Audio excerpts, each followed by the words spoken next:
नमस्ते, welcome back to IPO education series by India IPO. पिछले part में हमने समझा कि कंपनी आईपीओ क्यों लाती है, आईपीओ होता कहाँ है और आईपीओ की जर्नी शुरू कैसे होती है। लेकिन अब एक बहुत इंपॉर्टेंट सवाल आता है, कंपनी आईपीओ लाने के लिए रेडी है, लेकिन क्या फाउंडर खुद पूरा आईपीओ प्रोसेस एग्जीक्यूट कर सकता है? आज के पार्ट में हम जानेंगे मर्चेंट बैंकर्स या लीड मैनेजर्स का रोल, कंपनी उन्हें कैसे सिलेक्ट करती है और आईपीओ में उनकी रिस्पॉन्सिबिलिटीज क्या होती है। तो चलिए शुरू करते हैं।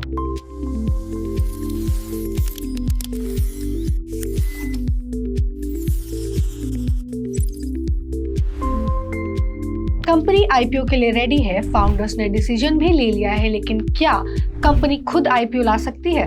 अगर आप एक सक्सेसफुल बिजनेस ओनर हैं, तो हो सकता है आप अपनी इंडस्ट्री के एक्सपर्ट हो, आपको मैन्युफैक्चरिंग की नॉलेज हो और सेल्स और मार्केटिंग की अंडरस्टैंडिंग हो और फाइनेंस भी अच्छी तरह समझते हो। लेकिन आईपीओ एक कंप्लीटली डिफरेंट गेम है।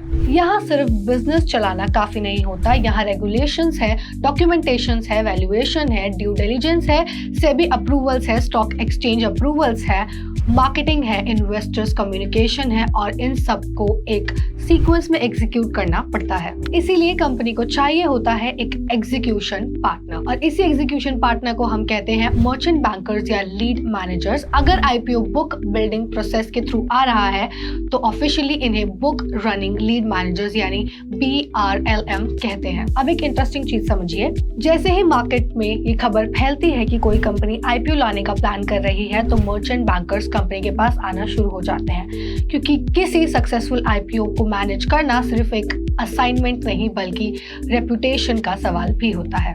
इसीलिए अलग अलग मर्चेंट बैंकर्स कंपनी को प्रेजेंटेशन देते हैं, वो फाउंडर्स और मैनेजमेंट टीम को एक्सप्लेन करते हैं कि वो आईपीओ कैसे एग्जीक्यूट करेंगे, उनकी स्ट्रैटेजीज क्या होंगी, उनका एक्सपीरियंस क्या है, उन्होंने पहले कौन कौन से आईपीओ हैंडल किए हैं और नेचुरली अपनी प्रोफेशनल फीस भी डिस्कस करते हैं। इंडिया में आपने कई मर्चेंट बैंकर्स का नाम सुना होगा, जैसे JM financials, Kotak investment banking, axis capital, ICICI securities और SBI capital market. International level पे JP मॉर्गन्स और गोल्डमैन सैक्स जैसे इंस्टीट्यूशनल भी इस फील्ड में काम करते हैं। अब फाउंडर्स के पास कई प्रपोजल आते हैं, वो किस बेसिस पर डिसीजन लेते हैं? सिर्फ फीस देखकर? बिल्कुल नहीं। फाउंडर्स मर्चेंट बैंकर्स का experience, sector expertise, distribution, network execution capability और past IPO tracks record evaluate करते हैं।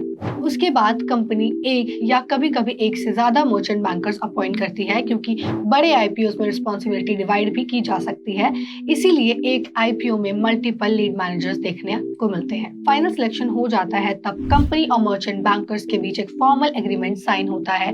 इस एग्रीमेंट में क्लियरली डिफाइन होता है कौन किस रिस्पॉन्सिबिलिटी को हैंडल करेगा, टाइमलाइंस क्या होंगी, फीस क्या होगी और पूरे आईपीओ एग्जीक्यूशन की अकाउंटेबिलिटी किसकी होगी। इस एग्रीमेंट के बाद मर्चेंट बैंकर्स ऑफिशियली कंपनी के लीड मैनेजर बन जाते हैं और यहीं से शुरू होती है आईपीओ की एक्चुअल एग्जीक्यूशन जर्नी। अब बहुत इंपॉर्टेंट सवाल, कंपनी ने मर्चेंट बैंकर्स अपॉइंट कर लिया, एग्रीमेंट भी साइन हो गया, लेकिन मर्चेंट बैंकर्स एक्चुअली करते क्या है? क्या सिर्फ डॉक्यूमेंट सबमिट करते हैं? बिल्कुल नहीं। आईपीओ प्रोसेस में मर्चेंट बैंकर्स एक प्रोजेक्ट मैनेजर की तरह काम करते हैं।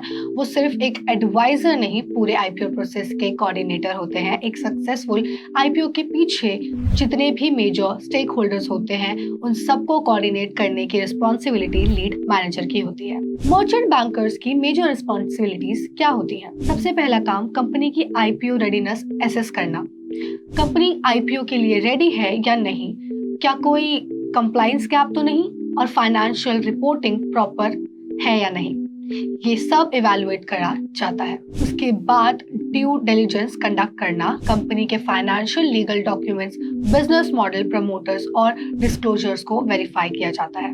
इसके बाद DRHP या draft red herring prospectus prepare करना, यानी कंपनी की पूरी इंफॉर्मेशन को रेगुलेटरी फॉर्मेट में कन्वर्ट करना। फिर सेबी और स्टॉक एक्सचेंज के साथ कोऑर्डिनेशन, अगर सेबी कोई ऑब्जर्वेशन भेजता है या स्टॉक एक्सचेंज कोई क्लैरिफिकेशन मांगता है तो उसका रिस्पॉन्स प्रिपेयर करना मर्चेंट बैंकर्स की रिस्पॉन्सिबिलिटी होती है। सिर्फ इतना नहीं, आईपीओ के मार्केटिंग फेज में भी मर्चेंट बैंकर्स का इंपॉर्टेंट रोल होता है।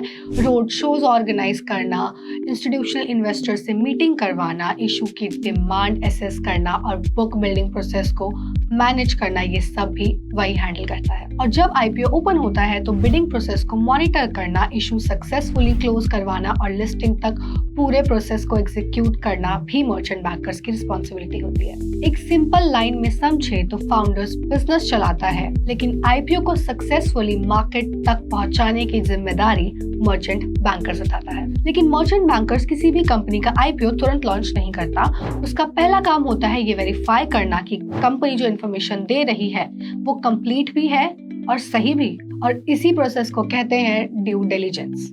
और यहीं से आईपीओ का सबसे क्रिटिकल स्टेज शुरू होता है। अब तक आप समझ चुके होंगे कि मर्चेंट बैंकर सिर्फ डॉक्यूमेंट फाइल करने वाला इंटरमीडिएटरी नहीं होता, बल्कि पूरे आईपीओ प्रोसेस का एग्जीक्यूशन पार्टनर होता है। लेकिन मर्चेंट बैंकर्स किसी भी कंपनी की बात पर सीधा भरोसा नहीं करता। आईपीओ को आगे बढ़ाने से पहले फाइनेंशियल, लीगल और बिजनेस इंफॉर्मेशन को वेरीफाई किया जाता है। इसी वेरिफिकेशन प्रोसेस को ड्यू डिलिजेंस कहते हैं और यही आईपीओ का सबसे क्रिटिकल स्टेज भी होता है। तो सब्सक्राइब कर लो हमारे चैनल को, क्योंकि अगले पार्ट में हम ड्यू डिलिजेंस को डिटेल्स में समझेंगे। थैंक यू फॉर वॉचिंग और हम मिलते हैं आपसे नेक्स्ट एपिसोड में।